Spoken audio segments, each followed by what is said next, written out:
Friends, myself is Franz Kumar Vishwakarma, and today class I will discuss with you Madaliar Commission or Secondary Education Commission.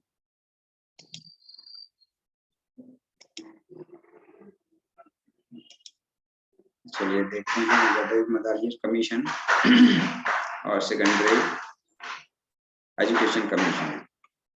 तो Madaliar Commission is known as the Secondary Education Commission, यानी Madaliar Commission को भी Secondary Education Commission के नाम से जानते हैं. In 1952, Union Government of India appointed Dr. A. Lakshman Swamy Madaliar as a chairman of Secondary Education Commission. ठीक है, तो 1952 में भारत सरकार द्वारा लक्ष्मण स्वामी मदालियर को माध्यमिक शिक्षा आयोग का अध्यक्ष चुना गया, चेयरमैन चुना गया. The aim of this commission was to examine the existing system of secondary education in the country. इस कमीशन इस आयोग का जो मुख्य उद्देश्य था वो ये था कि भारत में माध्यमिक शिक्षा का परीक्षण करना कि मतलब व्यवस्था कैसी चल रही है. इसके बाद what is the importance of Mudaliar commission. Mudaliar commission का क्या इम्पोर्टेंस है, क्या महत्व है. तो मदालियर कमीशन ऑन सितंबर 23, 1992 को ये बना था, गठित हुआ था. So it is popularly known as the Mudaliar commission, इसलिए इसको मदालियर कमीशन के नाम से जाना जाता है. ये मदालियर कमीशन के नाम से लोकप्रिय है. The commission has pointed out some defect of the existing system of the secondary education. और इस कमीशन में माध्यमिक शिक्षा पर कुछ डिफेक्ट पर मतलब पॉइंटेड किया गया है, किया गया है. The commission gave the importance recommendation with the regard of the aim of the secondary education and the principle of the curriculum construction. तो कमीशन ने कुछ महत्वपूर्ण जो रिकमेंडेशन है, इसकी मांगे हैं, उन पर ध्यान दिया है और जो माध्यमिक शिक्षा के कुछ उद्देश्य हैं उन पर भी फोकस किया है. इसके साथ साथ जो मतलब करिकुलम या पाठ्यक्रम का निर्माण के कुछ प्रिंसिपल्स हैं उन पर भी फोकस किया है. इसके बाद देखते हैं what is the name of Mudaliar committee. Mudaliar committee का नाम क्या है, तो इसको health survey and planning committee के नाम से भी जानते हैं. मदालियर कमेटी 1962 में बनी थी, लेकिन मतलब ये कमेटी की बात नहीं चल रही है, हम लोग कमीशन की बात कर रहे हैं. कमीशन 1952 में बना था. National health portal of India, ये मतलब 1962 में ये कमेटी बनी थी, लेकिन हम कमीशन की बात करें तो कमीशन आपका 1952 में बना था. This committee known as the health survey and planning committee. तो ये मतलब हेल्थ सर्वे और प्लानिंग कमेटी के नाम से जानी जाती है. तो ये मतलब जो कमेटी है ये अलग है और कमीशन अलग है. ठीक है, ये भी कमेटी भी डॉक्टर A.L. मदालियर के मतलब नाम पर बनी थी. तो इसमें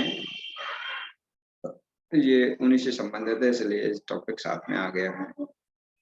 Madaliar was appointed to assess the performance of the health sector since the submission of the Bhore committee report. ठीक है, तो A.L. मदालियर को भी मतलब हेल्थ से संबंधित सारी चीजों को देखने के लिए हेल्थ परफॉर्मेंस सेक्टर किस प्रकार से कार्य कर रहा है उसके लिए कमेटी बनाई गई थी 1962 में. तो ये अलग है और जो मदालियर कमीशन 1952 अलग है. वो कमीशन है, ये कमेटी है. ठीक है, इससे उसको बिल्कुल कोई लेना देना नहीं है. ये मतलब शिक्षा स्वास्थ्य के क्षेत्र में थे, जबकि मदालियर कमीशन शिक्षा के क्षेत्र में.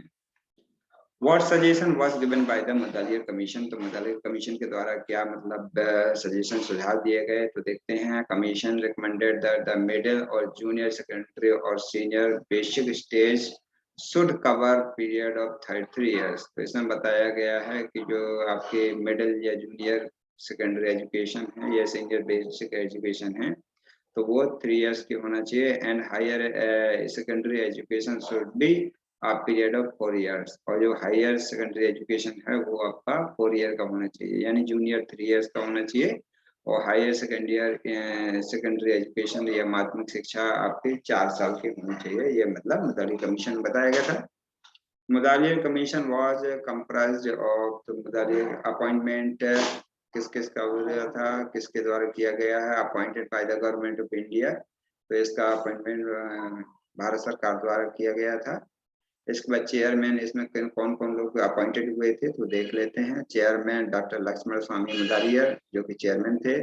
सेक्रेटरी के रूप में एन बासु थे, और जबकि मेंबर सेक्रेटरी या प्रिंसिपल मेंबर जो सेक्रेटरी थे वो एन बासु ही थे।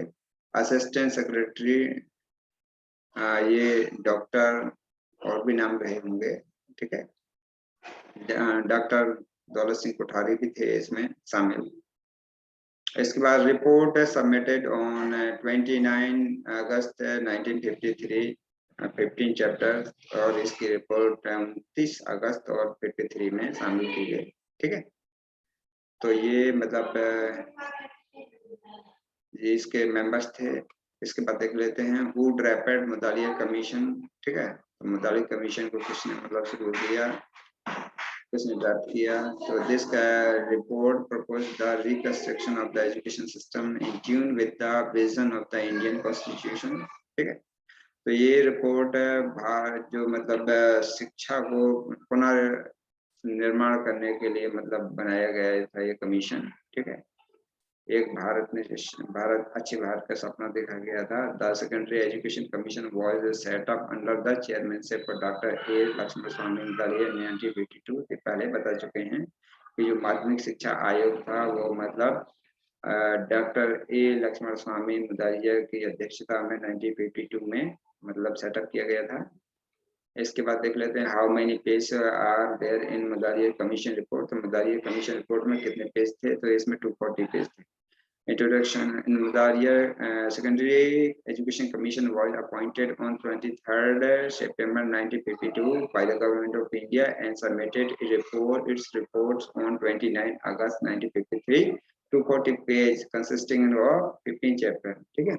तो इसमें 15 चैप्टर और 240 पेज की रिपोर्ट 29 अगस्त 1953 को द्वारा 53 को सबमिट की गई थी, ठीक है। और ये मतलब किसके द्वारा अपॉइंट किया गया था, तो भारत सरकार द्वारा 23 सितंबर 1952 को इसको पहले गठित किया गया था, ठीक है, माध्यमिक शिक्षा आयोग को। अब इसके बाद देख लेते हैं डॉक्टर जो लक्ष्मण स्वामी मुदालियर थे वो कौन थे, तो he pursued his education from the Madras Christian college, वहाँ क्रिश्चियन कॉलेज से उन्होंने शिक्षा प्राप्त की। He later went on to become the longest serving vice chancellor of Madras university. इसके बाद वो मद्रास यूनिवर्सिटी के काफी समय तक वाइस चांसलर रहे, 27 ईयर्स, 27 साल तक, and principal of Madras medical college. इसके बाद वो मद्रास मेडिकल कॉलेज के प्रिंसिपल भी रहे। इसके साथ ही he was also the deputy leader of the Indian delegation to the first world health assembly in Geneva in 1948, और 1948 में वे जेनेवा में भारत की तरफ से deputy leader of India delegation department के पहले विश्व स्वास्थ्य सभा के मतलब एक सदस्य चुने गए। इसके बाद देखते हैं what are the impact of secondary education commission. तो माध्यमिक शिक्षा आयोग के कौन कौन से इम्पैक्ट है वो देख लेते हैं। So the commission thoroughly examined the then prevailing secondary education system and gave number of suggestions for reform. तो पहले उन्होंने मतलब जो माध्यमिक शिक्षा व्यवस्था के भारत में क्या दशा है इसको अच्छी तरीके से एग्जाम किया गया, इसका सर्वे किया गया। इसके बाद इसके लिए बहुत सारे इसके सुधार के लिए माध्यमिक शिक्षा के सुधार के लिए बहुत सारे सुझाव दिए गए। Important ones among these were diversification the curriculum. इसके बाद कुछ जो पाठ्यक्रम था उसमें सुधार किए गए उस and setting up a large number of multipurpose schools, और मतलब बहुउद्देशीय स्कूलों का निर्माण किया गया, सेटअप किया गया बहुत सारे मात्रा में। What are the aims of secondary education? Secondary education commission के कौन कौन से एम हैं तो इस देख लेते हैं। पहले डेमोक्रेटिक सिटीजनशिप स्थापित करना, दूसरा improvement of the vocational efficiency, ठीक है, व्यावसायिक कुशलता को में सुधार लाना, and development of the personality, व्यक्तित्व में विकास करना, व्यक्तित्व का विकास करना, एजुकेशन और लीडरशिप, ठीक है, नेतृत्व के लिए शिक्षा का विकास करना, ठीक है। तो ये इसके कुछ एम्स थे। What are the defect of secondary education? कौन कौन से इसके डिफेक्ट थे तो देख लेते हैं। Secondary education theoretical bookish narrowly and conceived। तो इसमें देखते हैं कि जो सेकेंडरी एजुकेशन थी वो केवल सिद्धांतिक थी और किताबी थे हैं, और बहुत ही मतलब संकीर्ण विचारधारा के थे एंड अनप्रैक्टिकल, और मतलब ये अनप्रैक्टिकल मानी जाती है। It should not increase unemployment, इसमें विशेष एम्प्लॉयमेंट पर चर्चा नहीं की गई है। And should help to produce self-dependent patriotic citizen। और इसमें मतलब जो मतलब आत्मनिर्भरता की बात नहीं की गई है, और इसमें ज्यादा मतलब प्रोड्यूस एबल, ज्यादा उत्पादन की बात नहीं की गई है। इसके बाद what are the problems of the vocationalization of the secondary education in India and gave suggestion for solving these problems। ठीक है, तो इसको देख लें, समस्या सॉल्व करने के लिए कौन कौन से दिए गए। Lack of social abilities, acceptability, lack of employment opportunities. तो इसमें बताया गया कुछ इसके डिमेरिट्स कौन कौन से थे। केस में मतलब जो सोशल एक्सेप्टेबिलिटी थी उसकी कमी थी, अनएम्प्लॉयमेंट मतलब एम्प्लॉयमेंट रोजगार के अवसर की कमी थी, overall poor enrolment vocational stream in such school, और स्कूल में नामांकन भी बहुत मतलब कम था। They have also been the inadequate facilities of skill acquired by the vocational graduates for improving their status of the professional market। ठीक है, तो व्यावसायिक मार्केट को के लिए जो ग्रेजुएट होते थे उनके मतलब स्किल्स में भी काफी फैसिलिटी की कमी रही, जिससे कि मतलब उस प्रकार से स्किल नहीं हो पाए। अब तो ये मतलब सेकेंडरी एजुकेशन की कुछ प्रॉब्लम्स थी, समस्याएं थी। ठीक है, इसके बाद देख लेते हैं 7 essential problem of the vocalization of education. Their wrong attitude था। इसके बाद डेप्थ ऑफ इंस्टीट्यूशन, संस्थाओं की दशा थी। नैरो करिकुलम, संकीर्ण जो पाठ्यक्रम था। Unsuitable medium of the instruction, मतलब निर्देशन भी मतलब उपयुक्त नहीं था। डेप्थ ऑफ टीचर, टीचरों की दशा ठीक नहीं थी। लैक ऑफ कंटिन्यूटेशन एजुकेशन, शिक्षा में निरंतरता की कमी थी। लैक ऑफ प्रैक्टिकल्स की भी कमी थी। ठीक है, तो ये इसके डिमेरिट्स थे। अब इसके कुछ मेरिट्स भी देख लेते हैं। Merits of Mudaliar commission, child centred education थी इसमें बच्चे के लिए, तो ये बहुत अच्छी चीज थी। इम्प्रूवमेंट इन टीचर सैलरी, इसमें टीचर की सैलरी के लिए इम्प्रूवमेंट की बात की गई, टीचर की पोजीशन की बात की गई, तो ये मतलब काफी अच्छा था।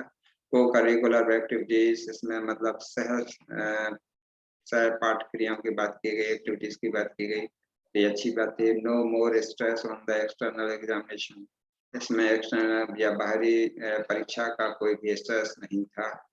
और इसके बाद इसके रिकमेंडेशन देख लेते हैं कौन कौन से इसके रिकमेंडेशन थे। तो टू प्रोड्यूस आइडियलाइज सिटीजन, अच्छे आदर्श सिटीजन पैदा करना या उनका निर्माण करना। दूसरा है टू डेवलप कैपेसिटी और अर्निंग मनी। ठीक है, मनी अर्निंग के लिए जो कैपेसिटी डेवलप करना है, इसका मेन रिकमेंडेशन थे। क्वालिटी ऑफ लीडरशिप, ठीक है, नेतृत्व की मतलब गुण पैदा करना, ये भी है उसकी एक क्वालिटी थी। टू डेवलप ह्यूमन वर्चूज, ठीक है, मानव गुण विकसित करना। And emphasis on the book learning, ठीक है, और किताब पढ़ने पर या किताब सीखने, किताबी शिक्षा पर ज्यादा फोकस किया गया। नेग्लेक्ट ऑफ द को करिकुलर एक्टिविटीज, बस लेकिन ये इसमें एक कह सकते हैं डीमेरिट्स है कि इसमें ये डीमेरिट्स है कि मतलब इसमें किताब पढ़ने पर ज्यादा फोकस किया गया। को करिकुलर एक्टिविटीज को इसमें नेग्लेक्ट किया गया। वन साइडेड एजुकेशन थे, और एजुकेशन अनलिटरेट थी, मतलब तो ये मतलब कुछ ऐसी चीजें थी जो कि डीमेरिट के रूप में आती हैं। ऊपर कुछ चीजें ऐसी हैं जो मेरिट के रूप में आती हैं। तो आज की क्लास में हमने पढ़ा है आपका मोदालियर कमीशन। ठीक है, और इसको अच्छी तरीके से सब लोग रिवाइज करें। It's important for the contribution of examination TET and CTET.